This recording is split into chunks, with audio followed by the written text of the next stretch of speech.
తొలి ఏకాదశి ప్రాముఖ్యత. హిందూ పండుగలలో తొలి ఏకాదశికి అత్యంత ప్రాముఖ్యత ఉంది. ఆషాఢ మాసంలో వచ్చే శుద్ధ ఏకాదశిని తొలి ఏకాదశి అంటారు. తొలి ఏకాదశి నుంచి పండుగలు అన్ని ప్రారంభమవుతాయి. ఈ ఏకాదశిని శయన ఏకాదశిగా కూడా పిలుస్తారు. సంవత్సరం మొత్తంలో వచ్చే 24 ఏకాదశిలో ఆషాఢ శుద్ధ ఏకాదశి మొదటిది.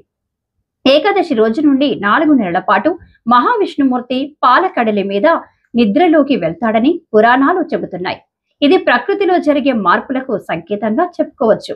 ఈ రోజు నుండి ఉత్తర దిశగా ఉన్న సూర్యుడు దక్షిణ దిశకు వాలుతున్నట్లు కనిపిస్తాడు. శయన ఏకాదశి నుండి కార్తీక శుద్ధ ఏకాదశి వరకు వచ్చే 4 నెలలు చతుర్మాసంగా పరిగణిస్తారు. ఈ రోజులను భక్తులు పరమ పవిత్రంగా భావించి పూజలు, ఉపవాసాలు చేస్తూ దేవుడి ఆరాధనలు గడుపుతారు. ఈ రోజున గోపద్మ వ్రతమును ఆచరిస్తారు. ఆషాఢ మాసంలోనే బోనాలు, శకట, పశు పూజ ఆరాధనలు చేస్తారు.